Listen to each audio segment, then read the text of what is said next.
Hello and welcome to Týrcast 24. My name is Heri Johansen, singer and guitar player of Týr, and I am talking to you from Prague in lovely old Czechia.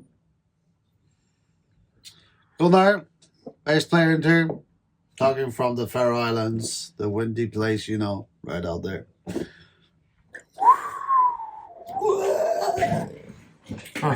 Strong here. Wow. I'm Tad. I'm in Budapest. I'm the drummer. And I am Hans, and I'm in the Faroe Islands. This is the guitar player. He's the guitar player. This is the 18th episode of our second season.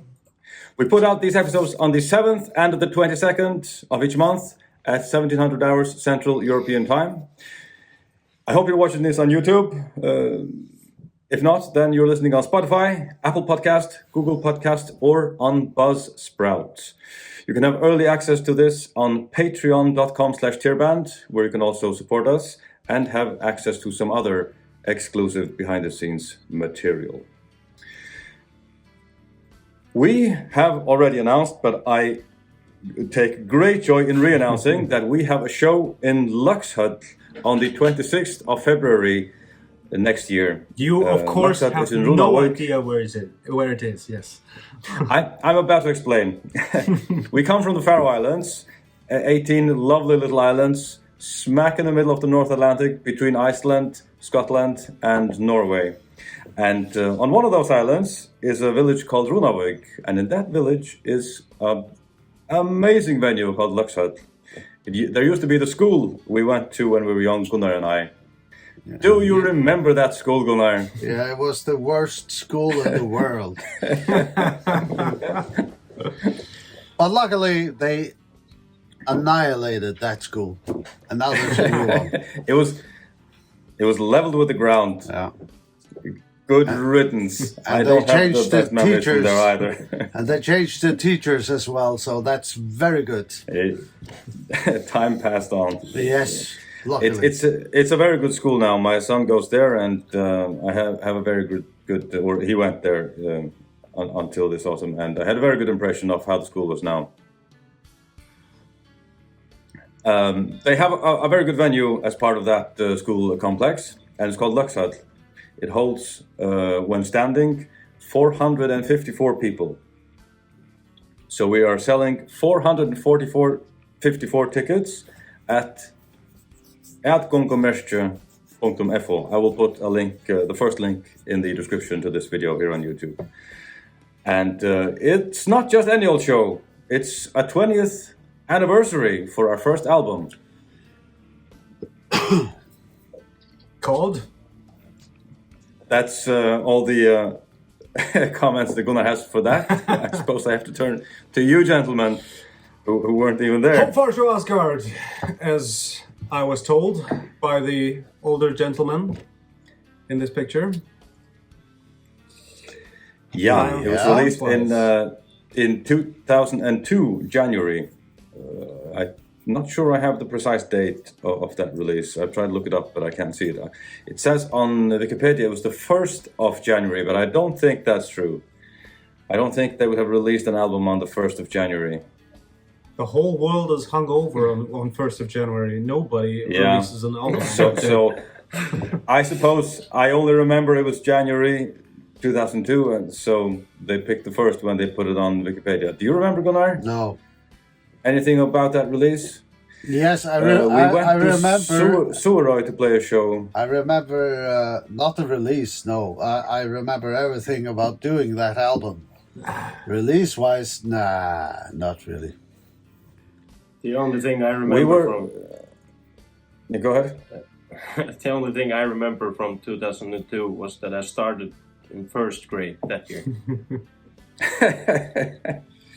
So I didn't go to the concerts or anything. We played a show in Týrcast. I do remember. Yeah. Okay.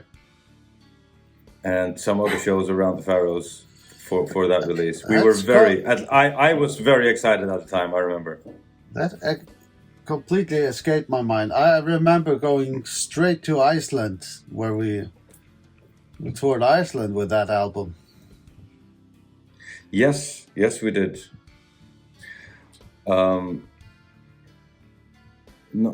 Not straight to Iceland.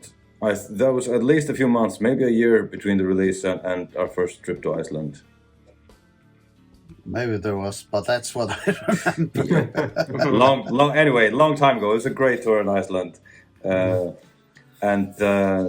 Well, on that album, we were you, me, Gunnar, and Kari Streymoy and Paul Arneholm, who's now singing in the band Hamradon. Yep. And those two gentlemen will be with us at the show. They will be guest musicians at the show in Laxhall on the 26th of February. And also Terje Skivenes will turn up for a guitar solo or a song or two. And even Amon Jurus, drummer we had, he was not on any album, but he was with us for two intervals for a year and a half maybe. Quite a long time actually. So I thought he was longer. First time for 1 year, but then he was with us in 2 rounds. I think then one summer season, one festival season also. We play many songs from the first album, or the usual, I think. okay.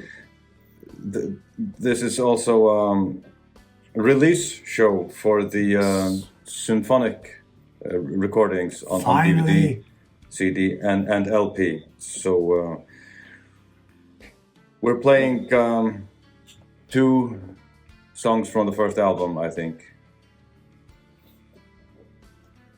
All right. Nothing new or difficult or surprising there. And we also recently re-announced the Australian tour. For the 3rd time, I think. yeah. For the 3rd time. So fingers crossed. No, not fingers crossed. We're going to do everything we can to make this happen. It's the 4th to the 9th of October in 1 year. Unfortunately, no Perth. We got a few complaints so far. Perth is on the west side of the country. All the other cities are in the south and in the east. It's a pity. Adelaide, Sydney, Canberra. So for people wanting us to play in Perth, please shout out really, really loud, because we would like to go there. Yeah. I'm afraid that's not really doing anything. The tour is set in stone. It happens as it is now, and it's not going to be changed. Well, my first just reaction is let the people speak. Let the people speak. I've looked into this extensively. If it helps any, and I've asked so many bookers and tour managers, and it makes no difference what people ask for. Absolutely no difference. Let's just see what happens.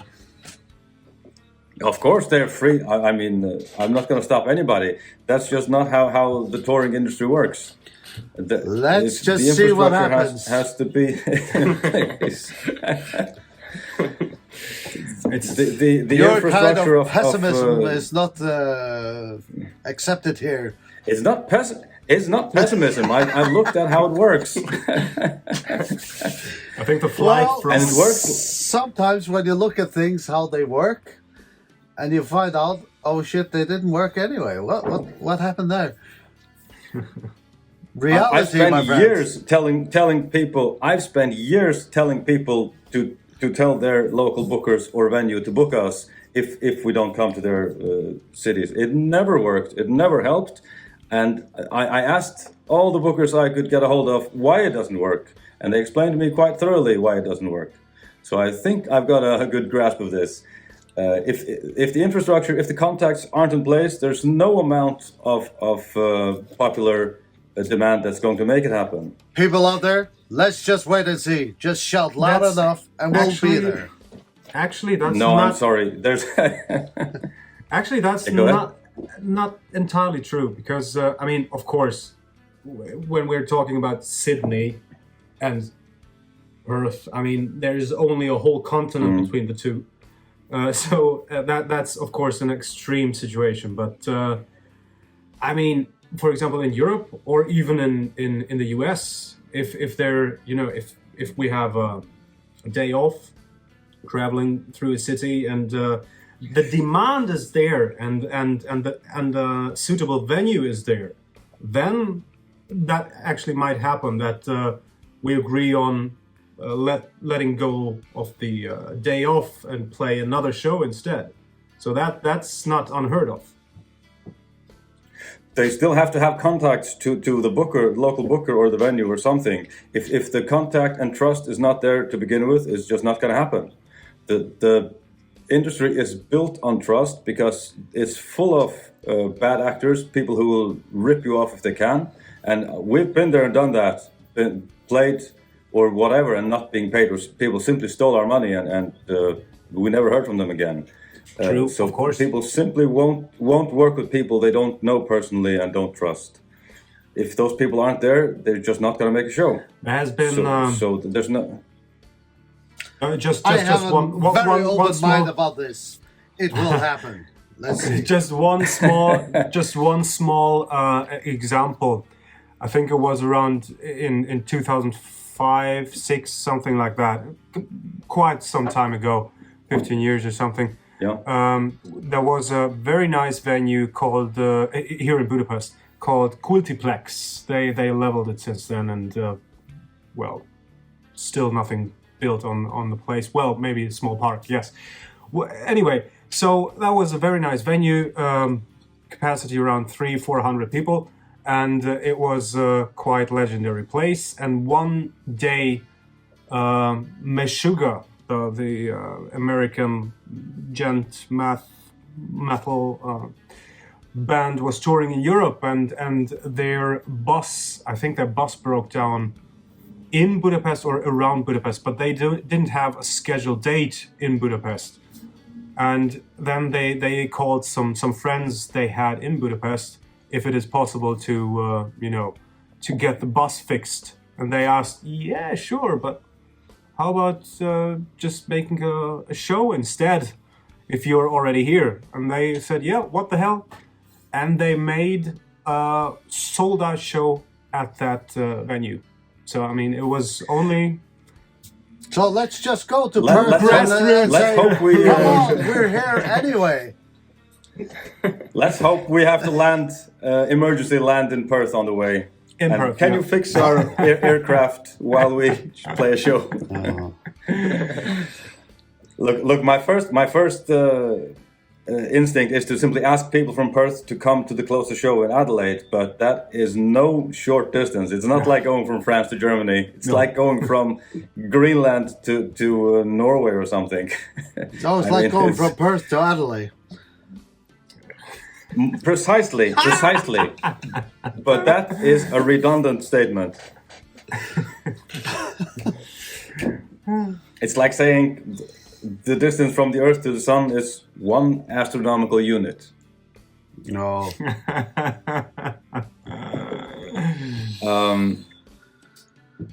So, hoping for the best, but at the moment we have those 5 shows, and people from Perth, New Zealand, I'm afraid you're going to have to come to the arrogant Aussies on the east coast of that continent. We'll come to Perth, or at least I will. I will say hello. I can do a bass solo for you.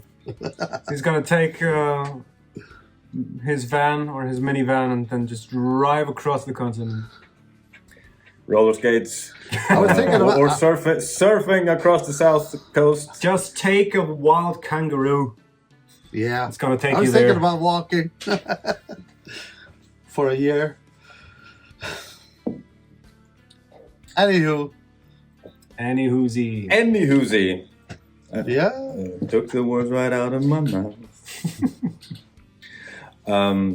Maybe I should mention we have another show that has been announced some time ago. It's on the 14th of March in Great Yarmouth, UK. Did you figure out the name of that festival, Tadeusz? I have not, since I only found another metal festival the week before that at Great Yarmouth. So I'm not sure. I'm slightly confused now. Maybe I am too. But anyway, it had some called holiday something. What was that? The name of the complex we're playing at? Is it Hard Rock Hell Spring Break? Spring Break. Spring Break. There we go. Yeah. That's it. That's it. Yeah, there is something. Oh, yes. Actually, So there we are playing on the 14th of March. that is possible. Yes, and it's apparently sold out. Is that possible? Oh, well, there's no need to advertise it then. Forget it, suckers. If you don't have a ticket, you're not coming. No, maybe this is for the postponed show. So probably, or maybe they have more tickets left. I don't know. Just says here on one There's another flyer. festival that was announced, and that's the one in Finland on the 1st of April in Oulu, Finland. Finland. Very nice. Now, bugger me if I remember the name of that festival either. Something Joulupukki. Joulupukki, yes, exactly.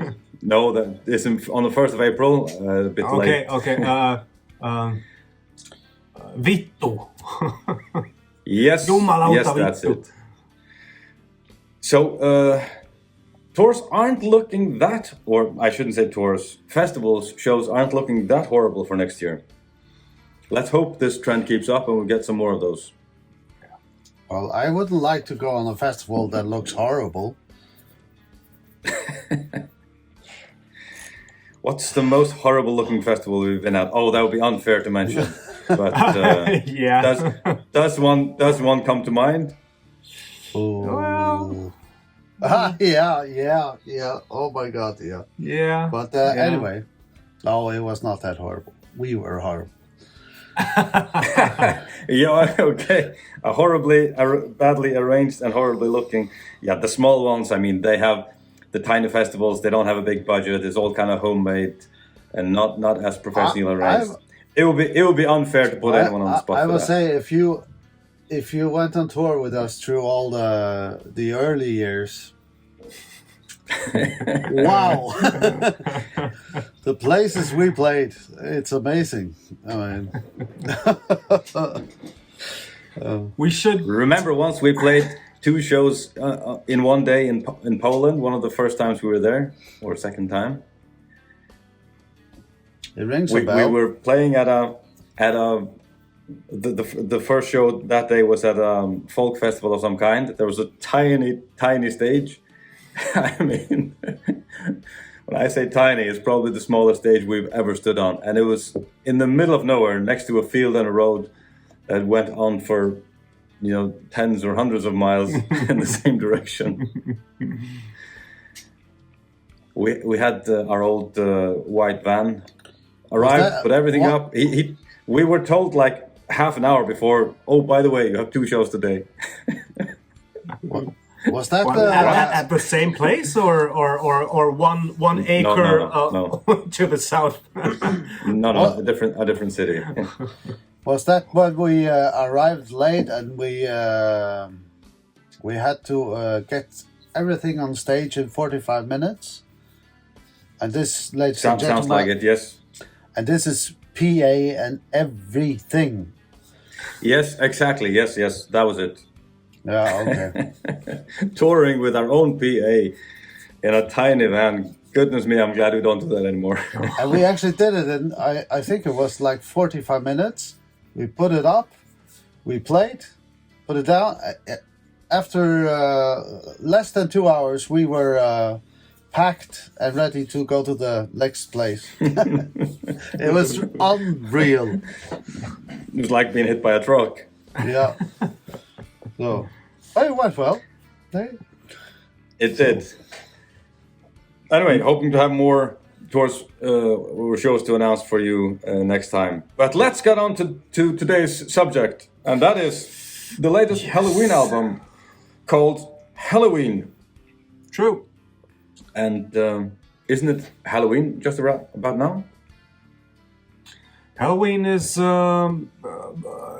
October 31st, isn't it? Isn't it the so-called Walpurgisnacht in German? I think so. So soonish. Soonish. Very So appropriate. yes, definitely.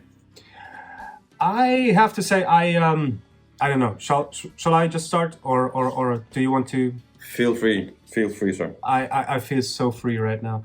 So I have to say, Helloween, especially the first two albums, Walls of Jericho and Keeper of the Seven Keys Part 1, they had a huge impact on my very early metal listening days. I mean, I was around 13 or even 12 when one of my brothers showed these albums to me, and since then Helloween was always one of the obvious choices in heavy metal for me, next to Iron Maiden, of course, Manowar, Blind Guardian, Metallica. But so Helloween, especially since they're from Germany as well, although I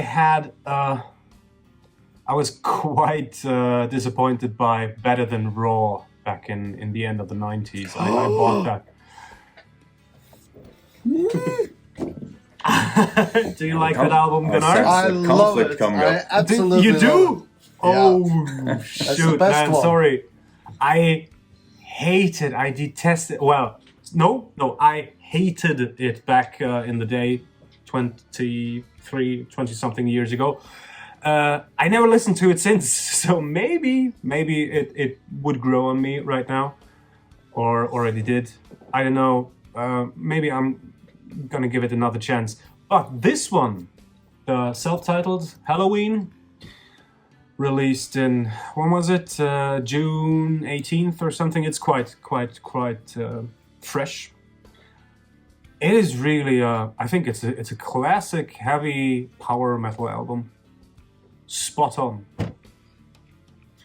I listened to it a few times, once during workouts, and I already caught some kind of nuances, and I had some impressions like it was a bit opera-like, especially in the second part of the album. So I had to check a few times because I was listening to it on Apple Music, if it's still the same album, because it was so long and it was going on so much there, and these intermissions and all the tempo changes were it's nothing for listening just to play it in the background. You really have to sit down and get 70-80 minutes just listening to it, because it's very layered and there's a lot going on.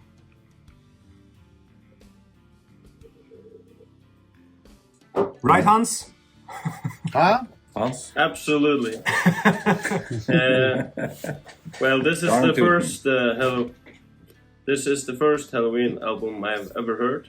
I think I have heard only one of their songs before, and I really liked it. It was very good, especially the song "Best Time." I think it was called. Right? Yeah, that's a party hymn, party I've anthem. been listening to that song many times every day at work for the past 2 weeks, I think. I really like that one, but I don't listen to power metal. It's just not really my taste, but it's very You good do for now, what it is. son. Yeah, I guess. I used to listen to Hammerfall. They were one of my favorite bands many years ago. But yeah, I grew out of that. I wouldn't Actually- categorize this as power metal, but anyways, yeah. I think they have some metal. quite powerish elements in some of their songs, especially on this album. I mean, it even says what? Go ahead. No, it even says on the Apple Music. You can read a little bit about the album. It says something about the power metal titans returning or something. Okay. Well. Okay. So they are classified as one of the big fours of power metal. Okay. Who are the other three? I don't remember. Týr, what's your legs?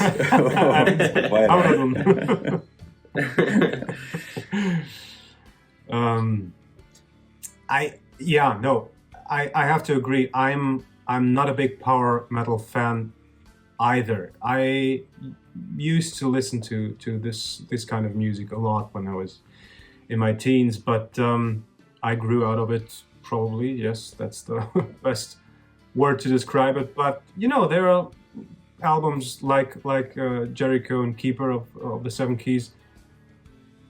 Even if I put it in right now, it's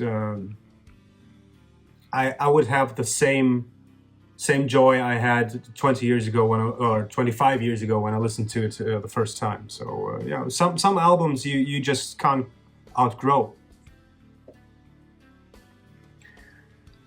I never listened a lot to Helloween. I mostly heard it because Gunnar was listening to it, but I always liked what I heard, more or less. And some occasional song I've listened to a lot. I remember especially one called... I don't remember. Fancy that. I Want Out? No, a ballad. Dr. Stein. A ballad. Here I stand all alone. Yeah. A tale that wasn't right. A tale that wasn't right. Yeah, I was very fascinated by that. The key changes and the solo especially, and very good vocals. So I can't really tell the albums apart. I can't tell you which album I specifically liked. The only album I really can tell when I'm listening to it is Pink Bubbles Go Ape. The other ones, I must say, they blend into one for me. So I still liked it a lot. I'm not sure exactly why I never started listening to it more intently, but I just never did. This album impressed me a lot. It's very well arranged. It's very well produced, and extremely well performed. Yeah. I like almost every song. There's one or two songs where I think they kind of just did the typical Helloween thing. It's not necessarily that bad. It's just sounds once or twice like that's exactly what you would expect from Helloween. Not just the style, but also the melody or the chord progression. Nothing too horrible. It's not like they copied themselves precisely. Except maybe for half of... Go ahead. So there's one part, I don't remember in which song actually, but one part which reminds me a lot of Eagle Fly Free. It's almost the same progression. Yeah. So somewhere in the third third of the album. I thought the song Best Time was very good. Yes. But I also thought it sounded very unlike the usual Helloween. Really? I thought the verse, I can't really, like I told you, I don't consider myself a connoisseur of Helloween.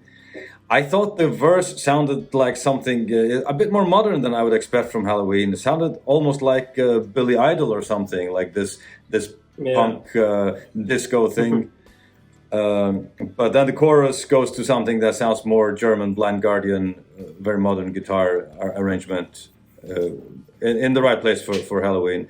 But I thought the best song was Golden Times, and the vocal breakdown at the start of the chorus that's just genius, I think. And all the very inspiring sound, very inspiring songwriting in general, very uplifting. And I think there's no way around it. The choruses especially are power metal. But this was also more progressive than I expected. And some very groovy, hard guitar riffs. Yes. But I really like the all the key changes. I mean that's like their signature move. Like it's very Halloweenish. All the especially in the chorus parts. But the first right off the first song on the album, that really takes you on a journey. So it's really good. And it starts with some dramatic orchestral thing and it's kind of a musical like intro, and then it just changes key and tempo and goes into a very fast guitar thing and with a lot Double of key bass, changes. powerful. Relatively simple, well arranged, well produced, nice bass lines all over the place. Oh yes, very nice. He's a genius bass player. He is. He really is. Groskopf. Yeah. Excellent bass lines, really. He always has excellent bass lines. I think that's how. One thing that I think is very typical of Helloween is that the rhythm section is very fast, but the vocal melody goes very slow. It reminds me of old Helloween, if I even know what that is. Like, you know, the guitar and the bass is just racing away, and then you have a chorus melody which goes like only in 2 tones per bar or something. Very slow. Sounds almost like psalms. I think that's Kai Hansen's own thing. I mean, it's good. I like it. And it's very special. It reminds me of the old albums very much. So, and of Gamma Ray, right? Power Plant. Did you listen to that album? Is one of these gentlemen in Gamma Ray? Kai Hansen. He founded Gamma Ray, right? After he left Helloween, right? If I'm not mistaken. I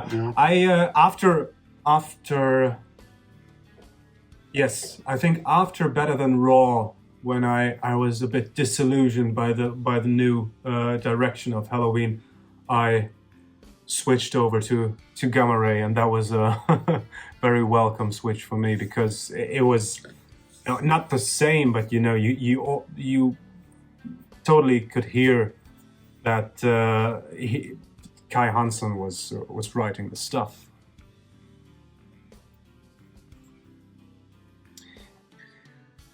And there is go ahead. There's one song, Skyfall. I think it's the last song, very very long, very third last song, 12 minutes. Yeah, but the last 2 songs are bonus tracks, I think. So the official last song is Skyfall, and there's an acoustic part in the middle, or maybe there are 2 acoustic parts, but that reminded me a lot of David Bowie, Major Tom. I don't know why, but that vibe was really. I love that song. It's really good, really good. Yeah, I didn't grasp the whole of it, but that part I was working out and I stopped. Like, what? David Bowie? Huh? Andy Darius covered that song. Okay. I remember Terry was listening to it all the time. It's an extraordinary good cover. Right. Okay. So maybe this was tipping their hat. Kind of thing. And holy crap, Andy Darius is a good singer. I mean, the sound of his voice is just gives me the chills. Yes, definitely. So that explains a lot. I thought at least the last song should have been a bonus track. I was listening on Tidal, and it doesn't say when the bonus tracks come. It just plays everything in one.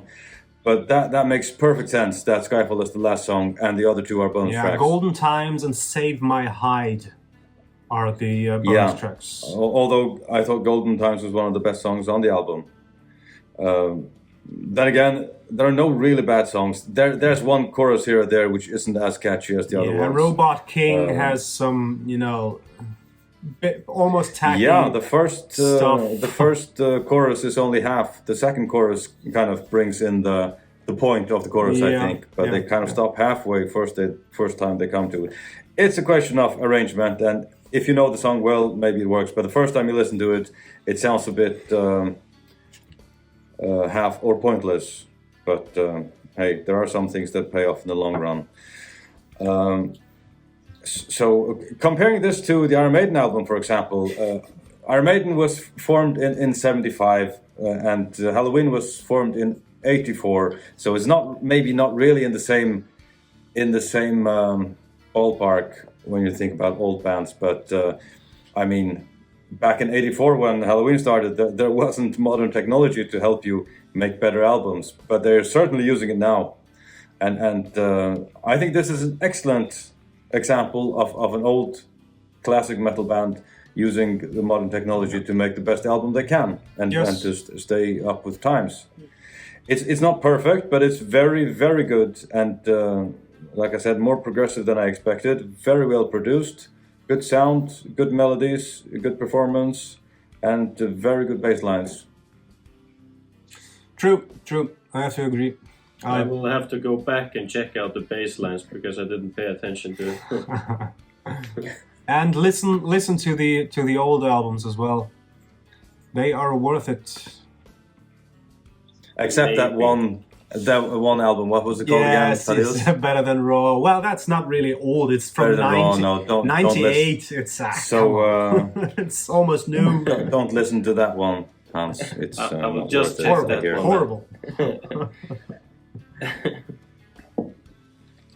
Right, Guns? Huh? Huh? Okay, so that's a keeper. I'm probably gonna buy it on vinyl. I think I'm convinced. I'm definitely gonna listen to it more, and I'm glad we thought of this concept. Great way of hearing some new music, which I normally would never, and also listening to it with the intent of reviewing it makes you listen in a very structured way. Yes. and think about precise details as well as the overall impression. Yup. Isn't that right? It is. What shall be the next album we're gonna review? If we're done with this one, any final words? I didn't express my opinion of it yet. So you didn't? Of course. I could go if you want me to go. I mean, Sorry. Please do. but I can also ruin your evening with my opinion of this album. Lay it on us, man. Please go ahead. No, I only had a chance of listening to it once, and generally a good impression. It sounds very much like since the old guys are with the band again, which is clearly, you can clearly hear that.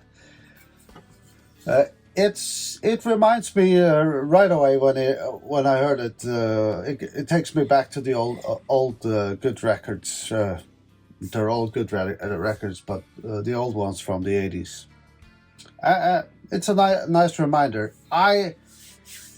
First time around, I'm not too impressed, but as I said, I only had chance to listening to it once. So and Tadeusz is right. This is an album you need to listen to a lot, because there is a lot. But generally, I thought all the songs, they quite nice songs. I do, however, have some things I just wonder a little bit about when it comes to drums. And this goes not for Helloween, it goes for many bands these days. I kind of miss the approach of using one bass drum, and when you need it, you use two bass drums. I get this feel that I hear this bass drum going on double bass all the time. Right. Which at points, I don't know, it's a bit, it's not that interesting. And mind me, I love fast stuff, and also with bass drums and all that. But I also like the breakup where you go from single bass drum to double bass drum. I like that when it's played well. Yes. So that was I found it a bit boring, and I know the drummer from Helloween, he's extremely good.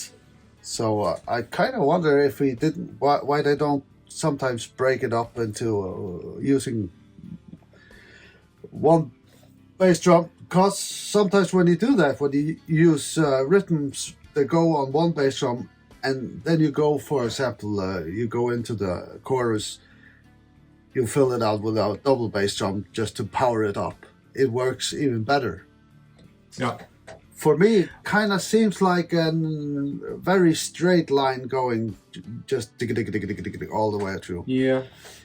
Although, I mean, it's not bad. It's not. It's just something I really noticed on this one. So. Yeah, but just remember the older albums. I mean, they used to use a hell of a lot of double bass, especially in Gamma Ray. By the way, I mean, Power Plant is just. I love it, but I absolutely get what you're saying. I mean, of course, sometimes it really, for example, like in the song Best Time. I mean the you know, that just the basic 2/4 it's just beautiful right there, because that's the beat you need for that kind of riff, you know. And exactly. And yes, just a little bit. That's the one thing, and the other thing is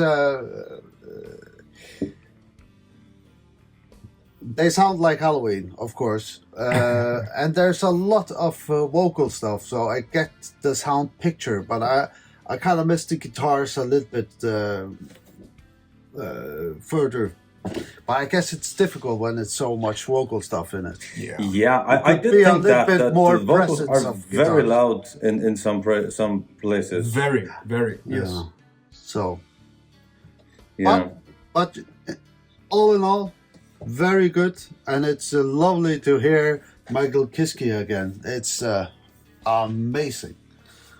He's to be that's probably the real sound of Helloween. Yeah, he's just an amazing singer. I'll never forget when I used to listen to this stuff in the 80s. He was just a hero for me, Michael Kiske, because he sang so beautiful. It's amazing. What a voice. It's good to hear.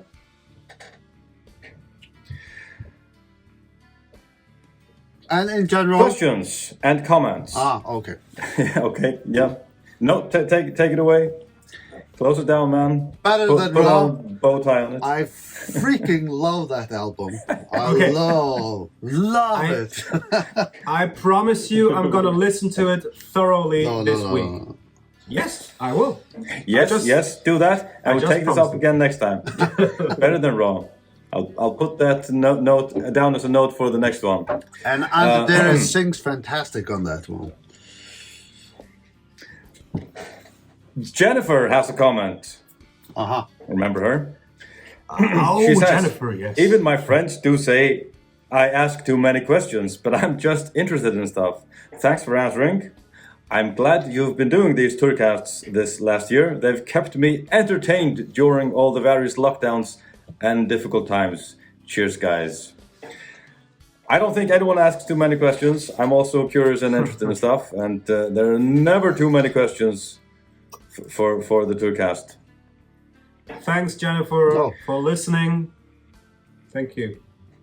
Sometimes... and thanks for asking, especially. Yes. Sometimes I'm not even sure if people still listen to this stuff, but apparently they do. Oh, they do. They do.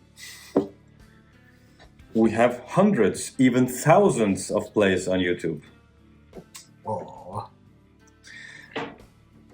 And half of them from Jennifer, apparently.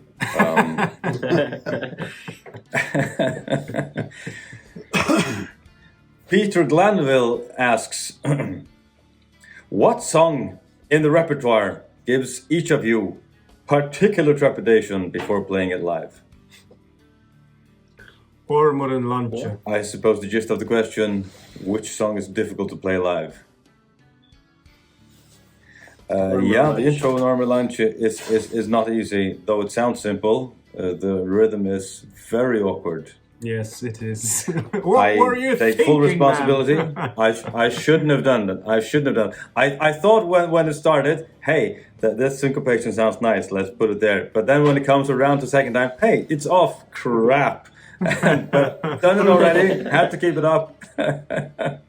So odd times will do strange things when you start doing that. It's remarkably difficult to play. Until the first verse kicks in, then it's just a piece of cake. But before that, you have to concentrate a lot to get the timing right. Yeah. It is. I would say Fire and Flame when we had to do that first time. Oh, yeah. Okay, that was... Fire and Flame and the first one on Hill. Gates of Hell. Yeah, Gates of Hell. Yeah, I would mention that one also. Gates of Hell was very difficult. Fast. There's a very long solo in there, which is so confusing when we started playing it. That I was amazed that we even got through it. So, but hey. After you played it a few times, it's surprisingly easy. But to begin with, when we haven't played for months, it's a nightmare to be looking at it. In general, when you have to play a song for the very first time live, that is just nerve-wracking. Especially if it's songs at the level of Gates of Hell and Fire and Flame. Yeah. But I think Fire and Flame is even more complex and even more difficult to play than Gates of Hell. At least I think. I mean, I love to play both. I think you're right. Today, nowadays, I really love to play them. But we had quite some issues with those two songs. That's true. Mm-hmm. But the traditionals, take Ragnarskreið, for example. It's complicated in a completely different way. Yes. It's not fast. Yes. It's not tricky technically. It's just keeping track of the timing that is strange. Usually, what is a problem is that you play. I can only speak for me, but when you play, for example, a bass line that does not follow the vocal line, or if those two have different tempos, it's just very hard to get it right. Oh, and I had really big problems with Wings of Time in the beginning, because that was just, it didn't make sense to me. You know, the da da da da da da da da da da da, and you know what I'm talking about. But you know, it was this. No, please go on. for 6 minutes and 27 seconds more. Yeah, okay. So Wings of Time and Sinclair's when I first learned those two songs back in 2016, that was actually my introduction to the real Týr music, because the very first song was Lady of the Slain, and that's just like, you know, my ballpark, because it's fast, it's aggressive, it's double bass almost all through, and that's what I grew up with.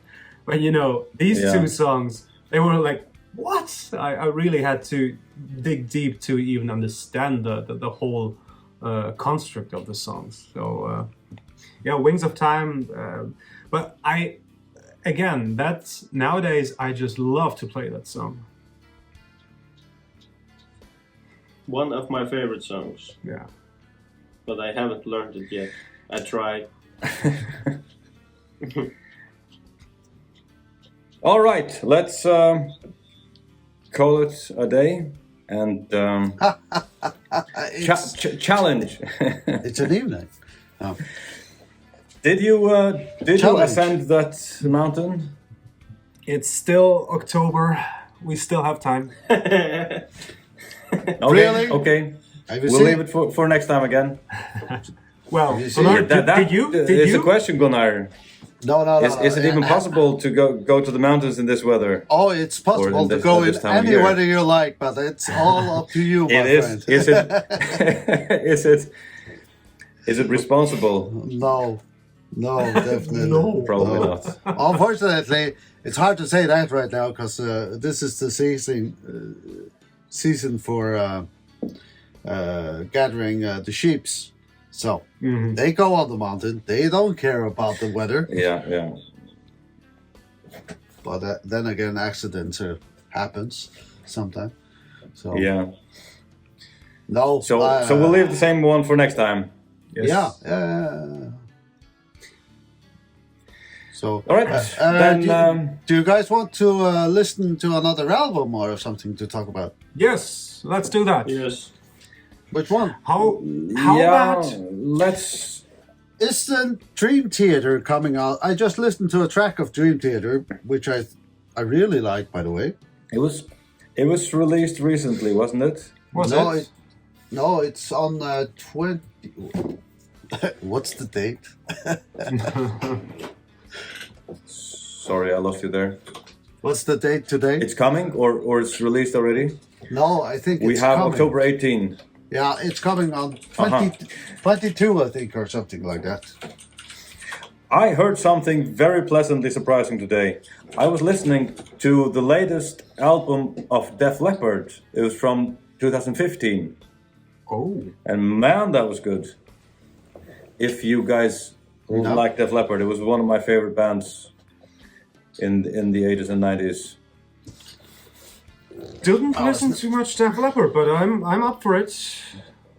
But they had a misstep or two along the way. But this was a really, really good album. Okay. I only listened to it once today. I- Never heard it before. Yeah, go ahead. I remember one of their, I think, earliest records. They were really good up until Hysteria. Then I fell off, I think. Isn't it Hysteria? The very famous one. Yeah. Yeah, I didn't like that. There is. Then you're not gonna. I don't think you're gonna like this. Then.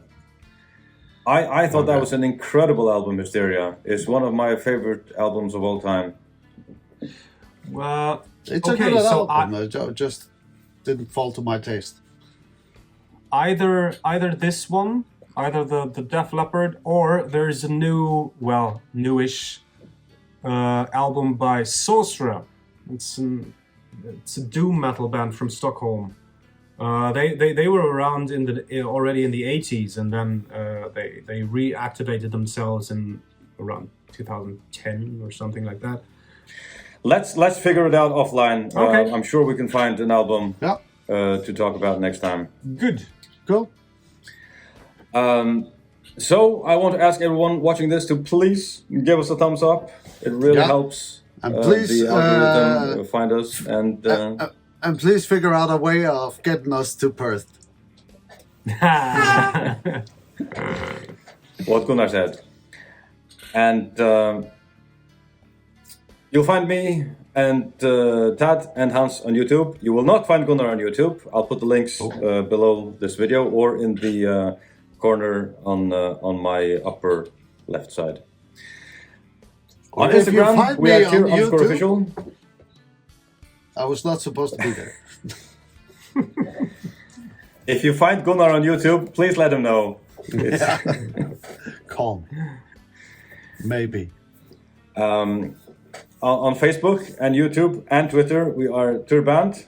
On bandsintown.com/Týr, you may track us so that you will be made aware when we go on tour or play a show near you. You will even find us on TikTok these days as @TýrFaro.